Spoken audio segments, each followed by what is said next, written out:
franga. Haleluya. Tena sambra neema. Na sambra neema. Ama mapenzi umezegane. Diaspora inasinzira.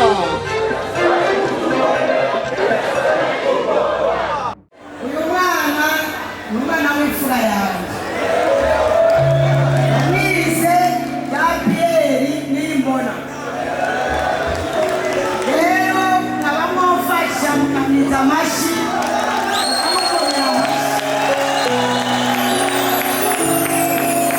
Iteka Imana rere nabona uko ngana baca umugani mu kirundi ngo umwana w'imfura angana n'ababyeyi.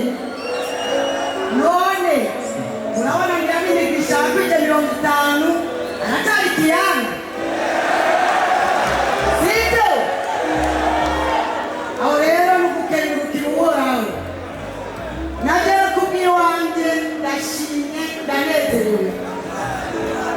Iyaba nkiri kumwe na se byaba ibirenze ibi kuko n'umwana twahose turyohewe n'umuryango na sekuru n'abandi.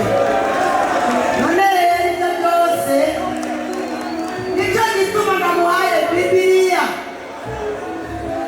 arose umwanya atariko arakompoza indirimbo aza yitwararika abisome izomuha byinshi. Iyo wegamiye Imana ntacyo ubura kugira Kristo.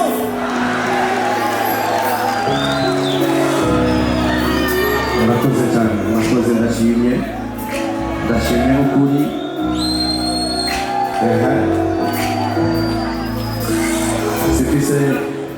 Sifise byinshi je novuga.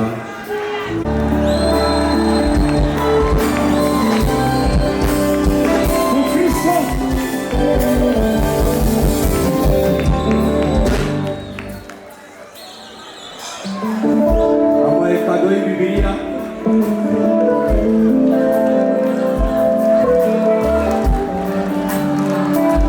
Amaye inguvu z'Imana. Raba sakaraba baba sakaraba.